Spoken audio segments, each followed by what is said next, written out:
स्वागत है आपका। मैं हूं आपके साथ आस्था कौशिक। बुलेटिन की शुरुआत इस वक्त एक बड़ी खबर से हम करने जा रहे हैं, जहां पत्रकार हत्याकांड में पुलिस की बड़ी लापरवाही सामने आई है और एबीपी गंगा के पास पुलिस की लापरवाही के सबूत हैं। 17 जुलाई को एसएसपी से शिकायत की गई थी और शिकायत के बाद भी पुलिस ने एक्शन नहीं लिया। चौकी इंचार्ज को भी हमले का अंदेशा जताया गया था और उसके बाद भी आंख मूंदे बैठी रही गाजियाबाद पुलिस। मामले में आपको बता दें, चौकी इंचार्ज को सस्पेंड किया गया है, लेकिन बड़ी बात यह कि एसएसपी तक से भी इसकी शिकायत की गई थी पत्रकार द्वारा, फिर भी मौन रही यूपी पुलिस। चौकी इंचार्ज से हमले की आशंका जताई थी इस पत्रकार ने, फिर भी कुछ कार्रवाई नहीं की उत्तर प्रदेश पुलिस ने। और उसके बाद देखिए, सरेआम दिन दहाड़े पत्रकार की पीटकर और उसके बाद गोली मारकर उसकी हत्या कर दी जाती है। 17 जुलाई को एसएसपी से यह शिकायत की थी पत्रकार ने और उसकी कॉपी एबीपी गंगा के पास मौजूद है। हम टीवी स्क्रीन पर भी आपको दिखा रहे हैं। ये वो शिकायत पत्र है जो पत्रकार की तरफ से एसएसपी तक को लिखा गया था। चौकी इंचार्ज को भी हमले का अंदेशा जताया गया था, लेकिन उसके बाद भी गाजियाबाद पुलिस चुपचाप बैठी रही। बड़ी लापरवाही पुलिस के सामने आई है पत्रकार हत्याकांड में और आखिरकार जिस बात का अंदेशा जताया था पत्रकार ने, वैसा ही हुआ। बीच सड़क पर बदमाशों ने घेरकर पहले पिटाई की और उसके बाद गोलियों से भून डाला पत्रकार को, सर में गोली मारी। अस्पताल में इलाज चला, लेकिन जान नहीं बच पाई और पत्रकार की मौत हो गई। लेकिन इस पूरे मामले में एक बड़ा खुलासा अब यह हो रहा है कि पुलिस ने कितनी बड़ी लापरवाही की, जबकि खुद पत्रकार ने चिट्ठी लिखकर एसएसपी से इस तरह की किसी वारदात का अंदेशा जताया था, शिकायत की थी, फिर भी कोई एक्शन नहीं लिया गाजियाबाद पुलिस ने।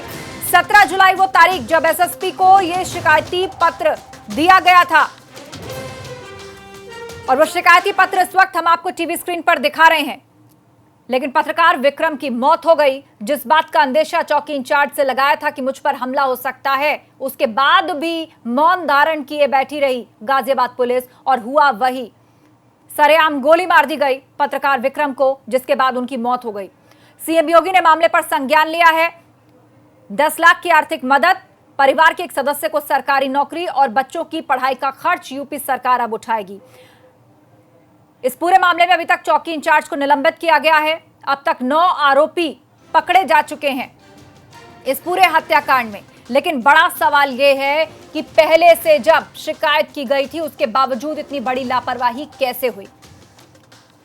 क्या जिले में एक सुरक्षित माहौल मुहैया करवा पाई है गाजियाबाद पुलिस लोगों को? बदमाश बीच सड़क पर किसी पत्रकार को निशाना बनाकर सर में गोली मार के उसे पीटकर वहां से निकल जाते हैं, उसके अपने परिवार वालों के सामने, उसकी अपनी बेटी और भांजी के सामने, जबकि खुद वो शिकायत कर रहा है, चिट्ठी लिख रहा है, अंदेशा जता रहा है कि मुझ पर ऐसा हमला हुआ है। लेकिन फिर भी गाजियाबाद पुलिस ने कोई एक्शन नहीं लिया और नतीजा पत्रकार की मौत हो गई। बदमाश जिनके अंदर कोई पुलिस का डर खौफ नहीं था, जिनके हौसले इतने बुलंद कि कार में भर करके वो बीच सड़क पर आते हैं, इस पत्रकार को रोकते हैं, उससे मारपीट करते हैं, उसके सर में गोली मारते हैं और वहां से भाग जाते हैं, जिसके बाद पत्रकार विक्रम की मौत हो जाती है। भाई बच्चों की पढ़ाई है, जब तक अच्छे स्कूल में पढ़ा सकते हैं, अच्छे स्कूल की पढ़ाई है, शादी है, भाई भाभी की नौकरी है सरकारी, ठीक है। और आधे में जो अभी फिलहाल में वो दे सकते हैं 10 लाख रुपए, अभी फिलहाल में वो दे रहे हैं हमें। अस्पताल के खर्चे के लिए क्या बोला? अस्पताल का उन्होंने कर लिया, जो भी उन्होंने करना था अपने आप कर लिया। बात से आप इस कार्रवाई से खुश हैं? ठीक है जी। अब इससे ज़्यादा तो शायद नहीं हो सकता। भाभी को हमारी नौकरी मिल जाए, जो करने लायक है वो कर सकती है तो कर। दुर्भाग्यपूर्ण घटना घटित हुई थी और हम लोग प्रदेश सरकार की, माननीय मुख्यमंत्री जी की पूरी संवेदना है और जो भी इस घटना के लिए जहां भी लापरवाही हुई है वहां सख्त कार्रवाई करने के निर्देश दिए गए हैं। जो अभियुक्त हैं उनको दंड दिलाने के लिए भी हम लोग और पुलिस विभाग पूरी तरह से लगा हुआ है।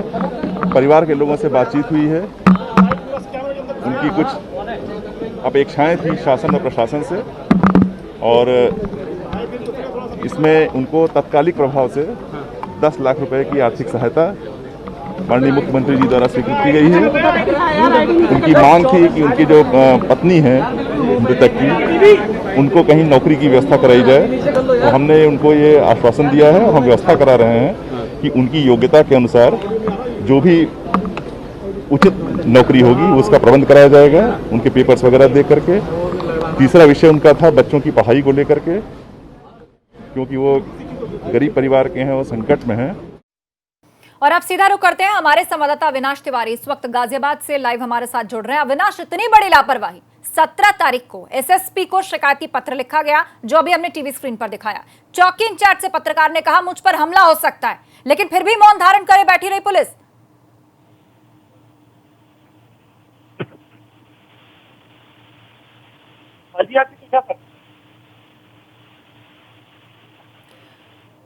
तो लगता है अविनाश की आवाज हम तक साफ नहीं आ रही है, उनसे हम जानेंगे मामले का ताजा अपडेट। लेकिन आपको बता दें, ये उस वक्त की तस्वीर आप देख रहे हैं जब पत्रकार विक्रम की मौत हुई और उनके परिवार वाले जो थे धरने पर बैठ गए। उनकी कुछ मांगे थी, मसलन अब परिवार का खर्च कैसे चलेगा, बच्चों की शिक्षा का क्या होगा, उनकी शादियों का क्या होगा। अविनाश की बहन, जिनका वक्तव्य अभी थोड़ी देर पहले आपने सुना, उन्होंने बताया कि हमारी यही मांग है कि एक शख्स को सरकारी नौकरी मिले, बच्चों की शिक्षा और शादी इन सबकी व्यवस्था हो। और उसके बाद फौरन योगी सरकार ने इस पर संज्ञान लिया। 10 लाख की आर्थिक मदद, उनकी पत्नी को सरकारी नौकरी और बच्चों की अच्छे स्कूल में निःशुल्क शिक्षा की व्यवस्था उत्तर प्रदेश सरकार करेगी, ऐसा वादा अब किया गया है।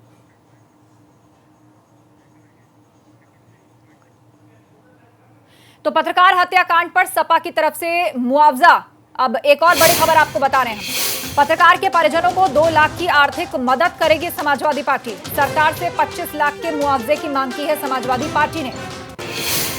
एक तरफ योगी सरकार ने 10 लाख की आर्थिक मदद, सरकारी नौकरी और निःशुल्क शिक्षा की बात की, तो अब समाजवादी पार्टी की तरफ से पीड़ित परिवार को 2 लाख की आर्थिक मदद दी जाएगी और साथ ही सरकार से मांग की जाएगी कि कम से कम 25 लाख का मुआवजा उस परिवार को दिया जाए।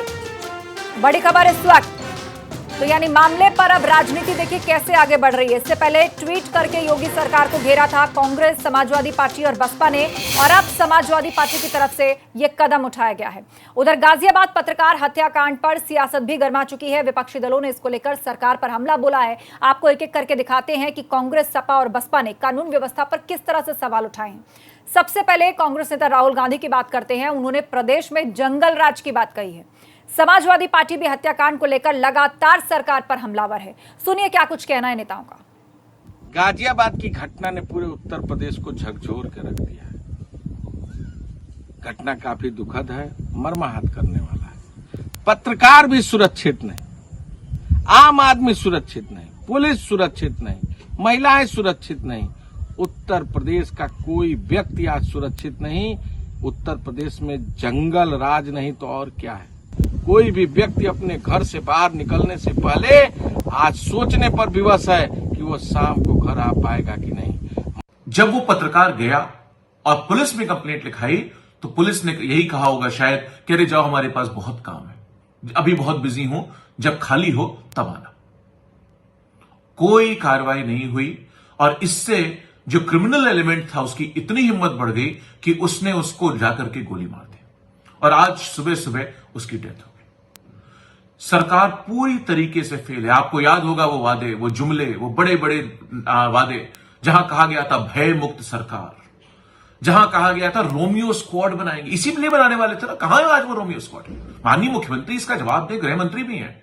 उत्तर प्रदेश हत्याओं का प्रदेश बन चुका है, अपराधियों का प्रदेश बन चुका है। यहाँ पे कानून का कोई राज नहीं है, अपराधियों का राज चल रहा है। गाजियाबाद में मौत विक्रम जोशी की नहीं है, ये मौत उत्तर प्रदेश की सिस्टम की है, उत्तर प्रदेश के प्रशासन की है। इसके मतलब साफ जाहिर हो गया, उत्तर प्रदेश के अंदर में कानून का कोई राज नहीं है, यहाँ अपराधियों का राज चल रहा है। अपराधी जनता को भी मार दे रहे हैं, अपराधी पुलिस को भी ठोक दे रहे हैं, अपराधी पत्रकारों को भी ठोक दे रहे हैं, अपराधी किसी को नहीं बकस रहे हैं और पुलिस हाथ पे हाथ रख के देखती रहती है। आखिर उत्तर प्रदेश के शासन प्रशासन को हो क्या गया है? यहाँ पे अपराधियों का बोलबाला क्यों है? ये अफसोस की बात है कि उत्तर प्रदेश के अंदर में कानून व्यवस्था ध्वस्त हो चुकी है, यहाँ जंगल राज चल रहा है।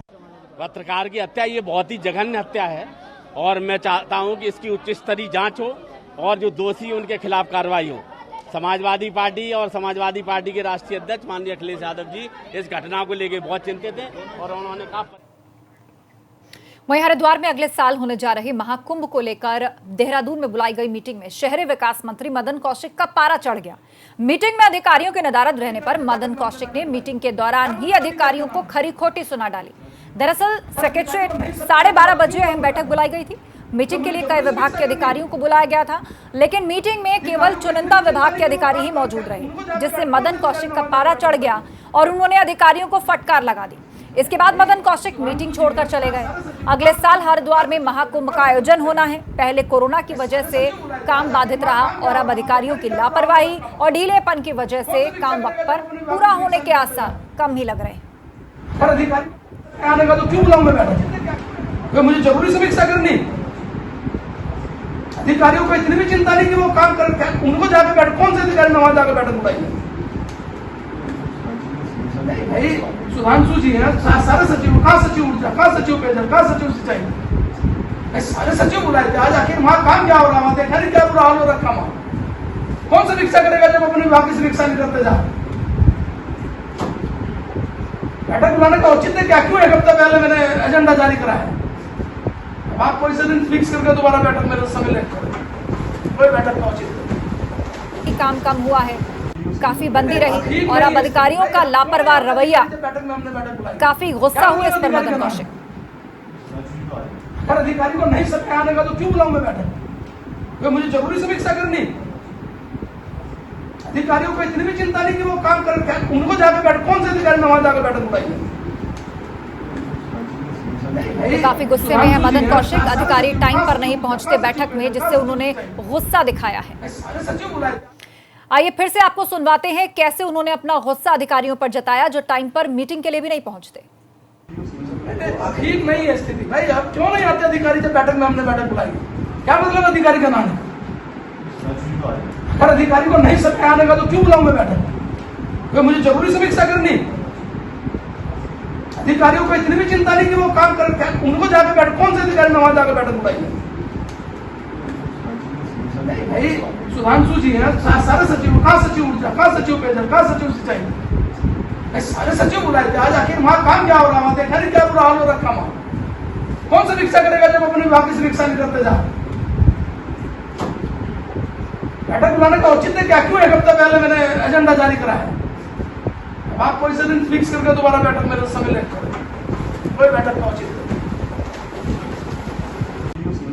साफ कहना था जब अधिकारी ही अपने डिपार्टमेंट की समीक्षा नहीं करेंगे तो कौन करेगा। मीटिंग बुलाने पर वो पहुंचते नहीं हैं, काफी काम लंबित पड़ा है। ऐसे में ये लापरवाही भरा जो रवैया है वो बिल्कुल भी काबिले बर्दाश्त नहीं है।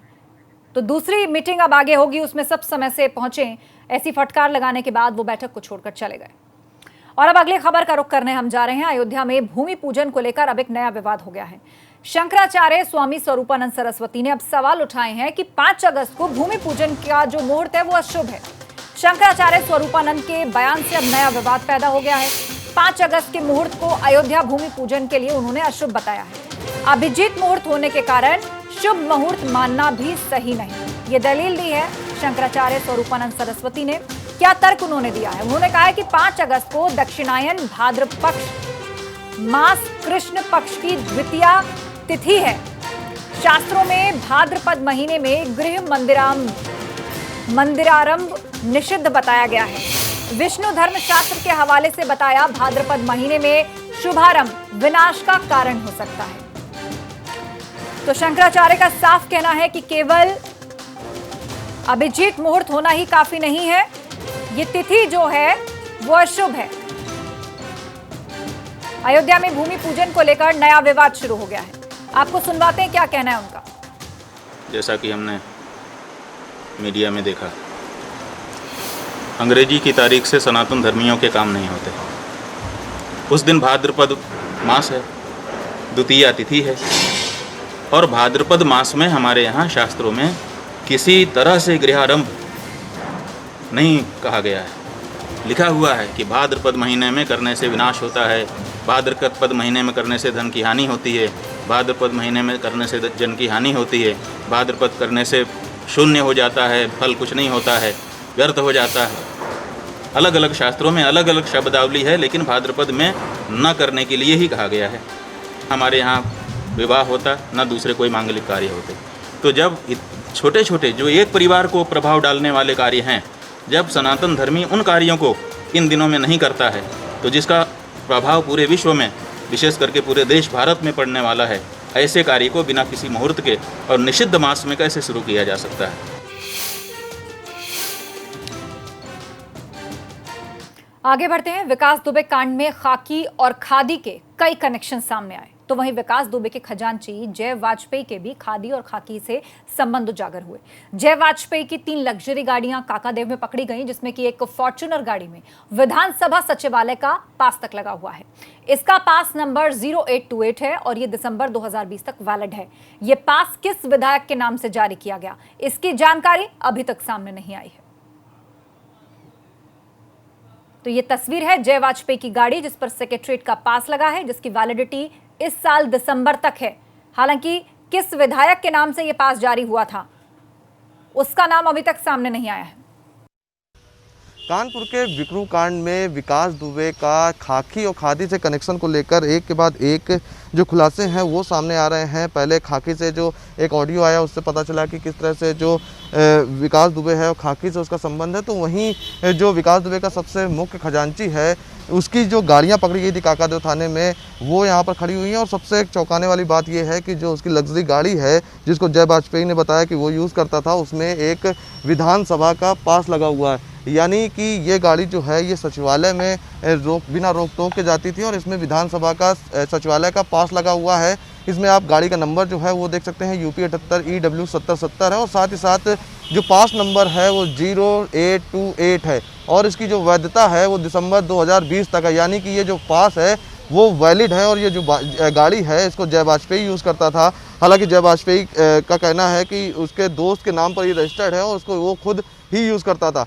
तो वहीं जो सूत्र है वो ये बता रहे हैं कि जो सूत्रों से पता चल रहा है कि सपा के विधायक इरफान सोलंकी के द्वारा का ये पास बताया जा रहा है, क्योंकि जानकारी से पता चला है कि वो भी इस गाड़ी का प्रयोग करते थे। लेकिन अभी जो अधिकारी हैं वो इस बात की कोई भी पुष्टि नहीं कर रहे हैं कि आखिरकार ये जो पास है वो किस विधायक का है और किसने ये इसको जारी कराया था। क्योंकि जिस तरह से जय वाजपेयी की कई बड़े नेताओं के साथ फ़ोटोएं सामने आई, कई तस्वीरें सामने आई, उससे साफ होता है कि यहाँ पर जय वाजपेयी का जो पुलिस और खाकी और खादी दोनों से ही कनेक्शन था। और यही कुछ वजह जो है वो सामने निकल कर आती है, क्योंकि यहाँ पर जो गाड़ियाँ खड़ी हैं आपको बताना चाहेंगे कि उन्हीं गाड़ियों पर सभी पर पास को छिपाने की भी कवायद की गई थी पुलिस के द्वारा। वहाँ पर एक कागज़ जो है माल मुकदमाती का वो चिपका दिया गया था कि हालांकि जो फॉर्च्यूनर है उसमें विधानसभा का पास लगा हुआ है और इस पास में जो वैलिडिटी है वो दी गई है कि दिसंबर 2020 तक ये वैलिड था। लेकिन ये जांच का विषय है कि आखिरकार ये किस विधायक के द्वारा जारी किया गया है,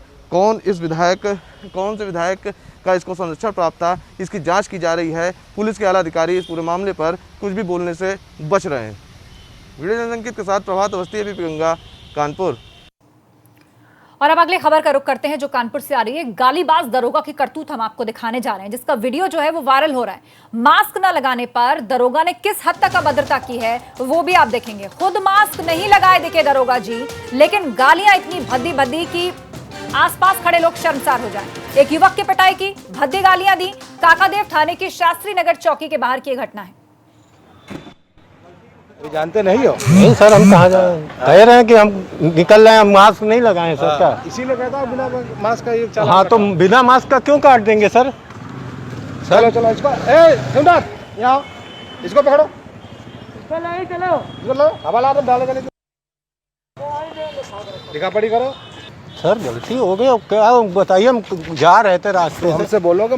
अरे आज से सर हाथ जोड़ रहा हूँ मैं सर, हाथ जोड़ रहा हूँ सर, गलती हो गई। इसका चालान भरो 151 लॉकडाउन उल्लंघन। लॉकडाउन हाँ मारिए सर, बिल्कुल मारिए। लॉकडाउन कहाँ घूम रहे? निकलना उस पर तो मुझे नहीं पता। जुर्माना लगता है, लेकिन दरोगा जी का खुद का मास्क गले में लटका पड़ा है। माना एक शख्स ने गलती की, उस पर कानूनन कार्रवाई बनती है, लेकिन अभद्रता देखिए किस तरह उन्होंने इस सड़क चलते युवक से बात की, उसके साथ गाली गलौज की। जानते नहीं हो? नहीं सर, हम कहाँ जाए, कह रहे हैं कि हम आगे बढ़ते हैं। अगली अहम खबर भी कानपुर से आ रही है। यहां आउटसोर्सिंग स्टाफ नर्सों ने काम बंद कर दिया है। हैलेट हॉस्पिटल में नाराजगी उन्होंने दिखाई है और जिसके बाद उन्होंने अपना काम बंद कर दिया है। क्वारंटीन सेंटर की बदहाली से नाराज है आउटसोर्सिंग नर्स। स्टाफ संक्रमित, फिर भी सैनिटाइजेशन की व्यवस्था नहीं है। और इस मामले को उन्होंने पहले कई बार उठाया, लेकिन जब कार्रवाई नहीं हुई तो आखिरकार उन्होंने अपना काम ठप कर दिया है। क्वारंटीन सेंटर बदहाली से गुजर रहा है, यह शिकायत उन्होंने कई बार की, लेकिन जब इस पर सुनवाई नहीं हुई तो उन्होंने ये निर्णय लिया कि अब वो काम नहीं करेंगे। लिहाजा कानपुर में आउटसोर्सिंग नर्सों ने अपना काम बंद कर दिया है।